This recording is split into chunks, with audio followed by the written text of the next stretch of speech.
Hello guys, ఈరోజు మీకు ఒక విషయం చెప్పాలి. ఒకసారి మాత్రం మా బుజ్జోడికి బాగా వామిటింగ్స్ అవుతూనే ఉన్నాయి. ఎందుకు అవుతున్నాయో ఏమో మాకైతే అసలు అర్థం కాలేదు. సో మేము బాగా ఆలోచిస్తే ఆ ముందల రోజు మాత్రం మేము స్టేడియంకి వెళ్ళాం. స్టేడియంకి వెళ్ళాక అక్కడ ఫుడ్ అయితే అలో చేయలేదు. వీడి కోసం ఫుడ్ తీసుకునే వెళ్ళాను, బట్ కానీ అది అలో చేయలేదు. బేబీస్కి డ్రింకింగ్ పాలు తప్పితే ఏది అలో చేయమని చెప్పారు. సరే అక్కడ వెళ్ళాక ఏదో దొరికిద్ది కదా అని బ్యాగ్ అక్కడే వదిలేసి వెళ్ళిపోయాము. వెళ్ళాక పాప్కార్న్ తీసుకున్నాం. పాప్కార్న్ వాటర్ మెలన్ తప్పితే వాడు అక్కడైతే ఏం తినలేదు. సో ఇంటికి వచ్చి ఆడే మొత్తం బాగానే ఉంది, బట్ నెక్స్ట్ డే నుంచి మాత్రం వామిటింగ్స్ అవుతూనే ఉన్నాయి. ఈవెన్ వాటర్ తాగినా కానీ అయింది. సరే వామిటింగ్స్ 2 times కన్నా ఎక్కువ అయిందని సిరప్ తాగిచ్చాము, బట్ సిరప్ కూడా వాడు అసలు మింగట్లేదు. ఊరికన తాగేసి అది మళ్ళీ కక్కేస్తున్నాడు. సరే అని కక్కుతున్నాడు కదా, మళ్ళీ సాయంత్రం కల్లా తగ్గిపోయిద్దేమో అనుకున్నాం, బట్ సాయంత్రం అయినా కానీ అట్లనే వామిటింగ్ చేస్తున్నాడు. చేశాక రేపు తీసుకెళ్దాంలే హాస్పిటల్కి అనుకున్నాం. అలాగే మార్నింగ్ లేచి సరే గ్యాస్ ఏమైనా ఫామ్ అయిందేమో, గ్యాస్ వల్ల వామిటింగ్స్ చేసుకుంటున్నాడేమో అనుకున్నాను. బట్ జీరా వాటర్ తాగిచ్చినా కానీ నార్మల్ వాటర్ తాగిచ్చినా తాగిచ్చినా వాడు అవి కూడా కక్కేస్తున్నాడు. బాగా ఒక్కరోజు పిల్లలు తినకపోతే బాగా నీరసం అయిపోయాడు. మనకే ఎలానో ఉండిద్ది కదా, ఒక్కసారి కూడా వామిటింగ్ అయిపోతే నీరసంగా ఉన్నట్టు ఉండిద్ది. సో వాడి పరిస్థితి కూడా 4-5 సార్లు అయింది. చాలా వీక్ అయిపోయాడు అప్పుడు.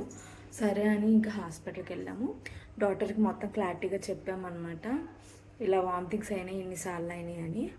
డాక్టర్ అన్నాడు, ఈ సిరప్ వల్ల బాగానే తగ్గిద్ది, ఆ సిరప్ ఏంటితో కూడా మీకు పెడతాను, బట్ సిరప్ తాగినా కానీ అయిందంటే ఇట్స్ ఓకేలే, మేబీ గ్యాస్ ఏమైనా ఫామ్ అయి ఉండిద్ది, లేకపోతే వాడికి నచ్చని ఫుడ్ ఏమైనా పెట్టుంటారు అని చెప్పారు.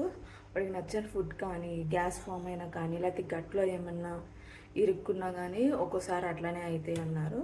సో ఇంజెక్షన్ చేశారనమాట. ఇంజెక్షన్ చేసిన తర్వాత బాగానే తగ్గింది. ఇంటికి వచ్చినామంటే బాగానే తగ్గింది. ఏ ఫుడ్ తిన్నా మళ్ళీ వామిటింగ్స్ అయితే అవ్వలేదు. సో నేను చెప్పేది ఏంటంటే, పిల్లలు మనం పెడతాం, ఫోర్స్ చేసి పెడతాము, వాళ్ళకి నచ్చినా పెడతాం, నచ్చకపోయినా పెడతాము.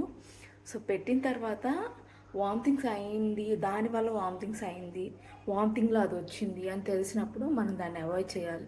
వాళ్ళకి ఫోర్స్ చేసి మళ్ళీ మళ్ళీ అదే పెట్టకూడదు. ఒక్కసారి వాళ్ళు దానివల్ల వామిటింగ్ చేసుకున్నాడని తెలిసినప్పుడు దాన్ని అవాయిడ్ చేయటమే నయం. సో అందుకని ఈ వీడియో తీసాను అనమాట. పిల్లలకి ఫోర్స్ చేసి పెట్టద్దు, వాళ్ళకి నచ్చితేనే పెట్టండి.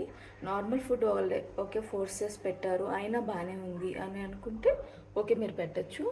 వీడి దానివల్ల వామిటింగ్స్ చేసుకుంటే మాత్రం నెక్స్ట్ టైం నుంచి పెట్టద్దు. మా బుజ్జోడికి కూడా గోధుమ రవ్వ అస్సలు గిట్టదు. వాడికి నేను 2 సార్లు పెట్టాను, 2 సార్లు వామిటింగ్ చేసుకున్నాడు. సో 3rd టైం నుంచి నేను అసలు ఇంతవరకు వాడికి గోధుమ రవ్వే పెట్టలేదు, వాడికి అది గిట్టదు. సో అది ఈ వీడియో కనుక మీకు నచ్చినట్లయితే please subscribe my channel. Bye.